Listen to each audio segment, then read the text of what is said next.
Hello, ladies and gents. Welcome back to Junkies, your new favourite film, television and entertainment podcast. Or top 5? We'll take a top 10 at the moment. It's I'm early. Still going with favourites. Your new favourite. Thank you so much for your support. My name's Jonny Nelson. I'm here by my esteemed, by meaning next to, esteemed colleague, Melissa Natu. Hello, Jonny. How you doing? Doing all right. It's been a good week. Today, we are going to be chatting about Possession, a new Sky TV series, which, Jonny, you spoke to the cast for. We're also going to be chatting about the announcements at Comic-Con that came out, and We've got a bit of John Cena action in there. yes, and the big one, of course, which is Spider-Man, which is out right now. Brand new day. You haven't seen it yet, and I have. Yes, so this is going to be a very cagey conversation, wrought with jealousy and my determination not to find out any spoilers. Exactly. I will do my best not to spoil it for you. Let's get into it. Let's talk about Possession. Yes, Possession, brand new sort of horror. How would I describe? It's very difficult to describe, and I found this in the junket. I interviewed Bel Powley and Sheldon Shepherd, two of the stars of the show. It's one of these things that there's so many details that'll give away too much of the plot, even in the first episode, that you have to keep things quite vague. But essentially what's happened is somebody's father has died and left all his house and his money to some random person rather than his family. So he goes to a lawyer and they travel out to Jamaica, where the house was, to kind of find this guy and work out why this house and all this money that he didn't know he had been left to somebody else. And then there are ghosts and there are possessions and there is like some history back and forth, and it's very creepy and very fast paced and very entertaining. So it's like a supernatural horror. Yes. And it stars Gugu Mbatha-Raw and Johnny Lee Miller as Correct, well, who we did not speak to. But it's fine. We've spoken to those guys plenty in the past. They're lovely and we're glad they're getting on fine. No, I spoke to Sheldon, who is a very good Jamaican actor and poet, actually, and musician. And Bel Powley, who has been thrust, I guess, into the spotlight somewhat more recently because of her casting as Aunt Petunia in the upcoming Harry Potter HBO show. Oh, did you actually get to ask her anything? Because it's very difficult in these junkets to try and get in other stuff that isn't about the show, but we do try. Did you manage to get any Harry Potter questions in there? Yes, it's very interesting, isn't it? Because you go in and you're like, this is what people want to know, and this is kind of what I want to know. When there's this like looming albatross across their shoulders of this huge juggernaut thing they're involved in, I managed to kind of squeeze something via the back door. Is that a weird phrase? Probably, yeah. I managed to slip something under the... No. You're making it worse. I managed to crowbar in a reference to Harry Potter. You can judge whether it was done well or not. Belle, first and foremost, when you were cast as Aunt Petunia in Harry Potter, congratulations, by the way, oh my God.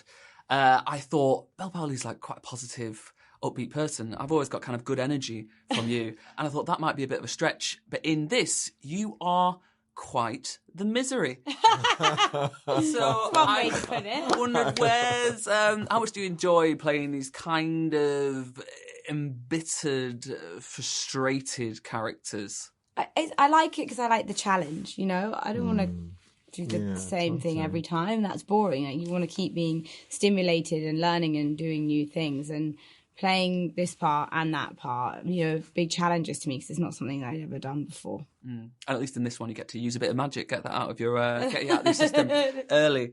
So it's not exactly spoiler heavy.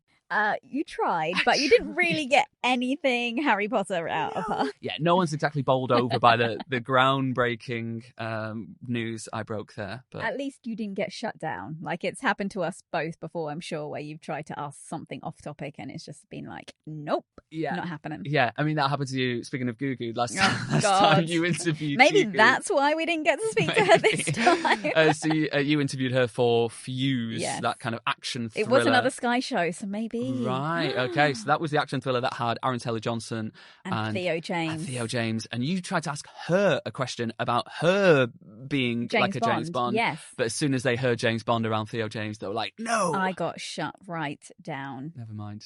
They didn't take the footage away from me because that can also happen sometimes. But But you're over it. I can I'm tell. so over I it. can tell by the look in your face. It is water under the bridge, Mel. I'm one of those people that cannot get over things very easily because I play by the rules so much. Like, I've been doing this a long time, but you know me, right? I'm not someone who likes to anger anyone or annoy anyone. I have great relationships with the PRs, and they're very important to me because that's how we get access. So when I do something and it's classed as wrong, you literally get called out on it in front of everyone. It's like being told off in this classroom. You feel defensive as well because you want to speak up and go, actually, no, that's not what was happening. Right. But you also don't want to dig the hole any deeper or make things more awkward for the interviewee who you've got to have a whole conversation with afterwards. I think you dealt with it very well. And maybe one day we'll be brave enough to play the clip on the podcast. Many today. years in the future. We spoke last week about superhero fatigue. And yet this week, we are pretty cram-packed full of superhero And movies. I'm excited by it. Yeah. They do have that. They do have that way of slipping it under the back door, under the... Oh, no, I'm just trying to use my... That's a little callback there. Too soon for a callback? Oh, my God. You try. You try your luck at everything. But we had, obviously, the San Diego Comic-Con, which is huge. It is one of the biggest events in film and TV of the year. Despite what we said about people sometimes getting a bit weary of this stuff, even we were excited by some of the announcements that came out. Incredible announcements and ones which I think we weren't expecting as well. But the first one, which isn't as exciting, I guess. They talking about the Ryan Reynolds one? Yes. So it was less of an announcement, more of a tease, perhaps, because there's been lots of rumours. We've spoken last week about who we think will or won't be in Doomsday or Secret Wars or whatever, and we all kind of expected Ryan Reynolds to turn up at some point in one of them, but it didn't look like he was going to be in this one. But then he gate crashed the Doomsday Hall H, and did a whole back and forth with Robert Downey Jr. Does that, to you, suggest he's a shoo-in? I don't know. I found it very weird and kind of, I don't know. I felt Ryan Reynolds was better at thinking on the spot, maybe, than RDJ, as charming as Robert Downey Jr. is. So the back and forth did feel a little bit overstaged, or maybe that's what I feel. It was he wasn't beating them back, but not. Yeah. And the whole thing, if you haven't seen it, was Ryan Reynolds turning up as Deadpool, and he was like asking, "Oh, have you already filmed the movie yet?" Suggesting he's not in it, and it was a little bit, what's the word, stale, I guess. Yeah, it just made me think, oh, well, you're definitely in it. Yeah. That's what it made me think, because it's like you're trying too hard to convince us that you weren't there. Yeah. It's hard to tell, because I know Wolverine's definitely going to be in it, and I would have thought we'd see more of him if he played a big role in Doomsday, whereas we forget these two movies are being shot back to back, so a lot of these things might be aces in the holes to turn up at the end and then they play a bigger part in the next movie. So who knows? We'll put a pin in that one. Yep. The next announcement was Ryan Gosling for Ghost Rider. Yes, he's filling the big shoes of Nicolas Cage. Yes. I mean, it's a film that is being directed by Sean Levy. Yes. Who Ryan has just finished filming the Star Wars Starfighter film with last year. Correct. So they have already teamed up. They already know what they're doing. They obviously make a good team and enjoy it. I think the excitement around Ghost Rider right now it's sky high, because everyone loved Project Hail Mary and people love Ryan Gosling. He's really top of the tower at the moment. It would be a big win for Marvel, because a lot of these more minor characters haven't done that well in the past. Look at Doomsday. They're kind of bringing back all these legacy characters, but perhaps we'll just have to wait and see how Starfighter does, because if people love the movie they make together this year, excitement for Ghost Rider shoots through the roof. If that movie comes out and is as disappointing as lots of the Star Wars stuff that has kind of come out the last couple of years, maybe some of that heat might cool a little bit. I'm hoping that they've taken something from the Star Wars stuff that has done well, like your Andors. Yeah. Which have been critically well received as well. And they've taken the elements from there and made a great Star Wars film. Because I personally can't see Ryan Gosling in a Star Wars film. Like, it still feels alien to me. Very good. Whether that was intentional or not. But I think he's going to be... He'll be like a Han Solo-y, Oscar Isaac type character. And I think they played those really well. I think Oscar Isaac was one of the people criminally underused in the newer Star Wars movies, because his character is really interesting. And I think if they go along those lines, they should be fine. And Sean Levy is like... He's done kind of horror, entertainment, nostalgia with Stranger Things in the past. So if you managed to tick those boxes on Star Wars and then tick those boxes for Ghost Rider, then we could be in for a treat. Absolutely. And the one that I was most excited for, and I'm so happy for the person who's got it, is the announcement of UK's very own David Johnson as the new Black Panther. It was always going to be UK's, wasn't it? I mean, R.I.P. to Damson Idris, who was heavily the bookies' favourite leading into this. Well, I saw something online which made me realise actually he wouldn't get it. Is obviously the girlfriend? Yes. Do you think that makes? Do you think that makes a big difference? Well, maybe, because obviously Damson's girlfriend, who is the daughter of Steve Harvey, used to go out with Michael B. Jordan, who's the best friend of director Ryan Coogler. Exactly. And now she goes out with Damson. So I don't know. You don't know. Because I think Michael B. Jordan is such a, like, he's just won an Oscar. I can't imagine there's that much that's going to kind of bring him down in regards to like, you know, his love life. I would have thought he's one of the most sought after men in the world. We don't know what goes on behind the scenes. It's interesting. They are timing, human beings like suppose. the rest of us who get broken hearts and get hurt. So I think who knows? But I love David Johnson. Oh yeah, David Johnson. He is a phenomenal choice for it, and he's the nicest boy.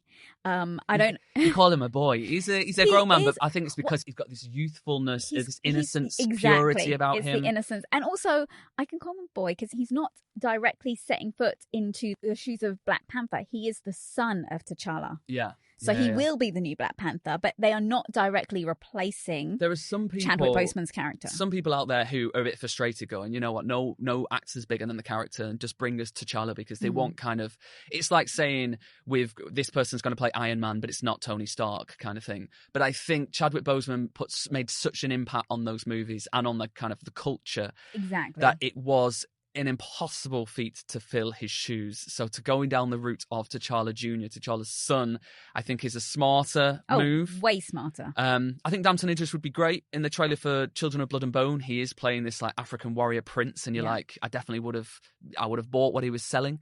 But I think David Johnson's a wonderful choice, and he was brilliant in The Long Walk. So. And I'm glad they surprised us with that, because no one knew that. And I know you're talking about The Long Walk. If you haven't also watched Rye Lane, which was the first film that I saw him in, it was a superb rom-com. Highly recommend going and watching that, and also Waste Man. You saw Waste Man, didn't you? And I interviewed him for both of those. That another reason why I love him, because he's just the sweetest man, and I wish him all the luck in the world and all the success. He's going to absolutely knock it out of the park. And of course, now we look ahead and go, is he going to make a little appearance in one of the Doomsday Secret Wars movies? Could there be a variant? I mean, they could all surprise us all, and Damson Idris could turn up as like a variant of T'Challa who just comes in and out. That'd be giving us everything we want and more.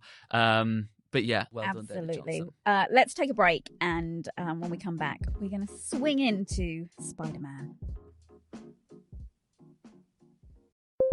When you need to build up your team to handle the growing chaos at work, use Indeed Sponsored Jobs. It gives your job post the boost it needs to be seen and helps reach people with the right skills, certifications, and more. Spend less time searching and more time actually interviewing candidates who check all your boxes. Listeners of this show will get a $75 sponsored job credit at Indeed.com/podcast. That's Indeed.com/podcast. Terms and conditions apply. Need a hiring hero? This is a job for Indeed Sponsored Jobs. Okay, we've covered superheroes, haven't we? Old, reliable Spider-Man is back. And it's out. You can go and see it right now, Johnny. I know. I'm so shocked that it's all happened so quickly. Because they've just been on this whirlwind press tour. They obviously did the Odyssey, and they've been doing kind of Spider-Man simultaneously as well. And they are going everywhere with it. And I don't even feel like this film needs that much promotion, but it gives Zendaya an excuse to wear all these incredible themed outfits. Okay, in a completely non-spoilery way. Spoil anything is it for good? You. It's incredibly good. I really, really loved it. You know what? It does a great job of paying homage to what came before with the previous three films, but this also feels like an end to that and kind of a beginning of a new trilogy in a way, a new, you know, whatever they're going to do with it. The fight scenes are phenomenal.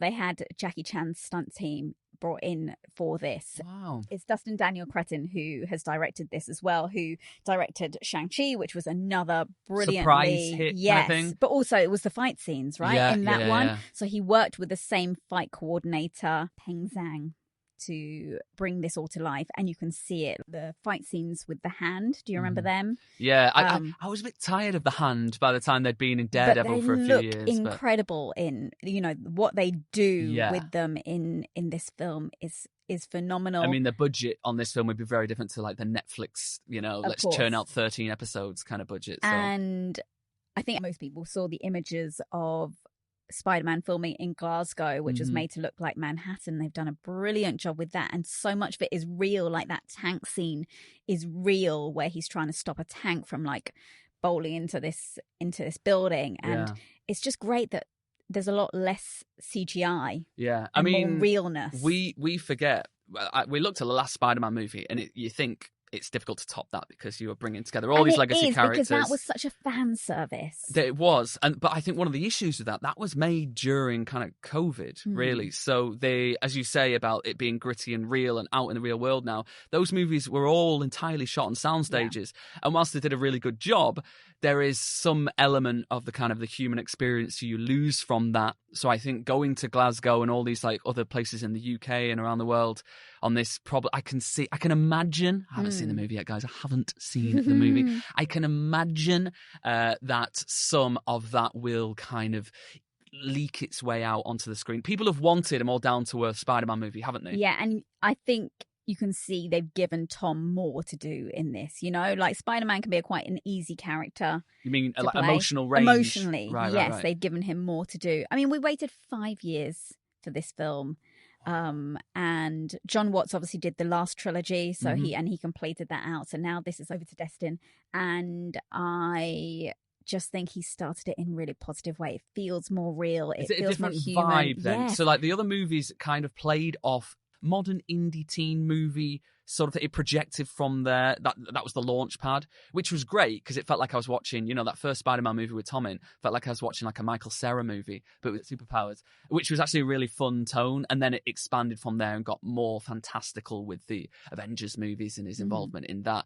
And it did feel like was a crescendo at the last one, but it kind of was the launch pad of the multiversal storylines, which we've all got a bit tired of by now. This is relatively free of that. There's no multiverse action in this one that I can remember, which is great because when I say like it feels like more human, like more relatable.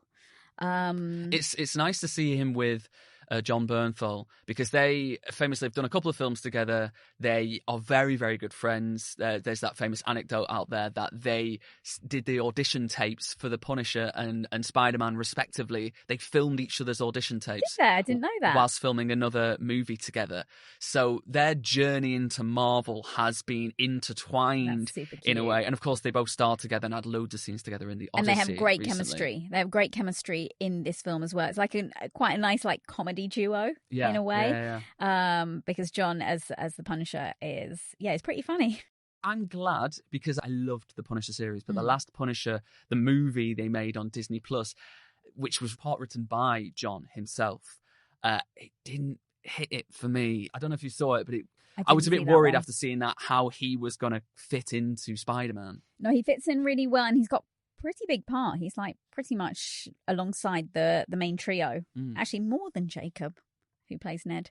Good old Jacob. Oh, he's still there. He's still hanging on in there. He's still there in all the interviews. It's like we've got Tom Holland and Zendaya, and we've got Jacob. I feel and he's really great, bad when he gets cropped out, though. He gets cropped out so many of them. God tough. bless him. But listen, I'm sure the paycheck for being in the Spider-Man film really helps. I was listening to him on another podcast, and he was like a guest talking about Tom Holland, who was like the main guest on the show, and he was telling people how Tom Holland had just bought him like a Rolex. So like, if I was in a Spider-Man movie and Spider-Man Tom was buying me Rolexes, I wouldn't mind so much, and I'm sure he gets on just fine. Sadie Sink, can we say anything about her? Is it too much of a spoiler? I don't want to say anything about her. I think she's done a very good job of keeping quiet about who her character is. So I'm not going to be the one to spoil it, even though the film is out now and it'll probably be online. And I will say that people have guessed correctly. Don't need to hear any more about that. She is great, though. I feel like she was incredible in Stranger Things anyway, and she's brought that same level and depth to character that she did then to Spider-Man, and her whole costume, everything about it. Like, she's a brilliant pick for that. So she has a costume, right? That one down, guys. But what is the costume of? It'll be interesting to see how it does. People are calling it the best Spider-Man since like Spider-Man 2, Sam Raimi's movie, but I guess it's all subjective and what you want to get out of it. Projected to get over around $200 million in the US opening weekend, maybe 400 plus, 450 worldwide. It's going to do numbers, and it's getting positive reviews left, right, and centre. I can't wait. I can't wait to watch it, Mel. You go and see it. There's only one thing that made me sad about the film, and it is that I did not get to speak to Tom and Zendaya this time, which I'm only sad about because I have spoken to them for every other Spider-Man film, all three of the last ones that they've done. I have always had my own viral moments with those two. I mean, it's kind of hard not to because everyone loves them, but I will always be very proud of the fact that when I spoke to Tom and Zendaya last time and they saw me, they were like, Melissa, like whenever we speak to you, like our interviews blow up, and I think like one of our last interviews is one of the biggest ones we've ever done. And I'm like, Sony, why did you not see that? Why did you not see that? All good things. Can we play a little clip? Shall we play a little clip? So I like I said, I've been speaking to them since the very first film, Homecoming, and at that point we didn't know that they were together. They may not have been together, but they certainly must have been like seeing each other, whatever. And so like I had asked both Tom and Zendaya whether they had ever done the upside down Spider-Man kiss. You can listen to their answers shortly. And then I also brought it back when I spoke to them later on for like the next film as well. Please go and watch the interviews if you haven't seen them, because you have to see Zendaya's facial expression, because you can see she's not happy at Tom's answers. Have you ever tried doing the iconic upside down kiss? I have, yeah. Have you? I have, yeah. When I was a kid, I was obsessed with Spider-Man. It was something that was like, it was like my life. And the first time I ever got a girlfriend, when I was comfortable enough around her, I was like, hey, do you want to maybe do like the Spider-Man kiss thing, like upside down? And yeah, I did it. Yeah, it was awesome. Was it actually? Yeah. Because most people it goes wrong. It's one of those things that, like, you know, it's complicated because everything's upside down. But, you know, I've been thinking about it for so long that I was prepared. I don't remember ever having a boyfriend or anybody falling from the sky. You can do it on and the kiss me like that. But I mean, if he does that on a regular, then that's cool for him. He said he tried it. He tried it. Okay. I don't think he does it on the regular. Just going around swinging in and kissing people. So he had done the kiss, just not with her. Basically. But to be fair, that you know, stuff like that is probably beneficial, because he really had to up his game to bag Zendaya. I mean, like she had like Jacob Elordi chasing her and all sorts at the time. So she seems so besotted with him. It is a little bit of jealousy goes a long way. That's all I'm saying. You know what? Like he manifested. I don't know if you ever saw the clip. He manifested everything. Dating Zendaya. Yeah. He was like, when he was asked about who his crush was, he'd said Zendaya many years ago before they were together. Maybe they were secretly together. Who knows? I watched a clip recently, a supercut of his manifestations, and he talks about, I want to work with Anne Hathaway, Jake Gyllenhaal, and all these other things over many interviews over the past, and every single one of them came true. I'm quite sad. I've only interviewed him once, and he was filming his first Spider-Man movie at the time. Oh, what did you interview him for? It was on the red carpet for, I think, the one of Ed Sheeran films, like Jumpers for Goalposts. Right. And he turned up. No one knew who he was, like, other than seeing some casting news. No one had seen anything. There was no trailer, nothing. He had a big scab on his nose or his head from, like, an accident that happened on the set of Spider-Man. And this little tiny young guy was there, and I was chatting to him about, like, you're going to be Spider-Man. What are you thinking about the whole thing? And then he was so not famous that I didn't run the interview. I didn't put it out. And I don't even know if it exists in our archive anymore. Well, we're going to go and have a look for that. I'd love, this. if we get him for anything in the future, I'd love to show him that and be like, this was you at that age. But Well, yeah, we will see. maybe it's gone forever. But Tom and Zendaya, they remain my favourite Hollywood love story, and I hope they stay together forever and keep making films together because it makes me really happy and believe in love. Let's take a break, and we'll be back talking about, I don't know whether we're going to be able to see him, but John Cena. When you need to build up your team to handle the growing chaos at work, use Indeed Sponsored Jobs. It gives your job post the boost it needs to be seen and helps reach people with the right skills, certifications, and more. Spend less time searching and more time actually interviewing candidates who check all your boxes. Listeners of this show will get a $75 sponsored job credit at Indeed.com/podcast. That's Indeed.com/podcast. Terms and conditions apply. Need a hiring hero? This is a job for Indeed Sponsored Jobs. Welcome back. Let's talk about Matchbox, the movie, Yes. shall we? So this is a new Mattel movie starring John Cena, which is coming to Apple TV on the 9th of October. They're coming in thick and fast, these Mattel movies now, aren't they? They're really getting ahead of steam. Whether that's a good thing, I don't know. Barbie was just such a phenomenon at the cinema. Yeah. That how could you not capitalize then on absolutely every IP that you have? I kind of feel like they are getting ahead of themselves a little bit, though, because they had this wonderful movie that was very like an auteur film that was very carefully put together over a length of time, and it was brilliant, and it resonated with everybody. And then I think they're kind of scattergunning a little bit, and they're going, right, let's just strike while the iron's hot and make a bunch more. Masters of the Universe. Oh, that didn't was not do good. as well. But it wasn't good. I'm so sad. I still hear from lots of people that they found it much better than people give it credit for. Like I've spoken to a lot of people who say that should have done better, but it was either marketed incorrectly or in the wrong way or whatever it might have been. I respect your judgment on it because it doesn't look like something I would particularly enjoy. And whenever I see clips, I'm like, I just think kids don't really play with He-Man anymore. Like I don't hear like the action figure. Whereas when we were growing up, we did play with them, and I played with, but I think we spoke about this before, but I played with Barbies and I played with my brother's He-Man character, and they had a great relationship. Did they really? What did Barbie and He-Man get up to? I hope he was gentle. It's a good. All I'm saying, it's a good thing they're baby smooth, isn't it? Anyway, carry on. Let's hope you didn't have any John Cena dolls to throw into the mix. Definitely, there'd be nothing left of her. Okay. Like, can we bring this back? Did you play with Matchbox cars? Now these are the little tin cars, yes, effectively, which were a global phenomenon. Like they maybe not as much over here, weirdly. I think I mix them up with like Hot Wheels and other similar sort of like little cars and little buggies. Micro machines. Yeah, that's what I played with. The very much the Polly Pocket to the Barbie. Don't mention Polly Pocket. That's Mattel as well, isn't it? Yeah. And we have a Polly Pocket film coming out, but we'll discuss that in a minute. Yeah. Let's talk about Matchbox, though, first. So Yes. this is like a high-octane action comedy starring John Cena and directed by Sam Hargrave, who directed Extraction. But it's about a group of friends who have been friends since childhood, and then they kind of have their lives upended when they discover that one of their friends is an undercover CIA agent, and he kind of pulls them into his world of having to like then save the world. Sort of Central Intelligence-y, which was the movie with Kevin Hart and The Rock. Yeah.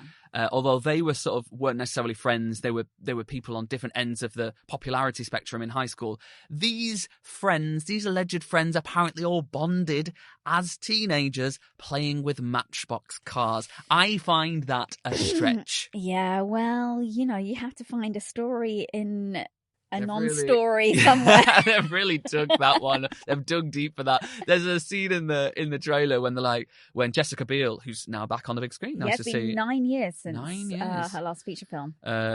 Current or former Mrs. Justin Timberlake? I'm not sure. There was rumours of...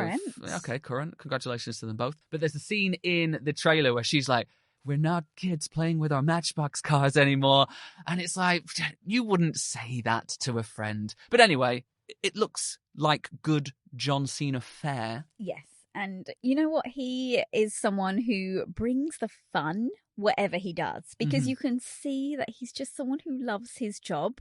And I think both you and I have spoken to him as well in the past. Yeah. And I think I even remember asking him actually at one point, I was like, you know, when you just like get into a junket and you're just sitting down and making that kind of small talk just before like it all starts running. And I was like, you know, you ask them how their day's going and everything. And I was like, oh, are you enjoying like this? And he's like, what's there not to enjoy?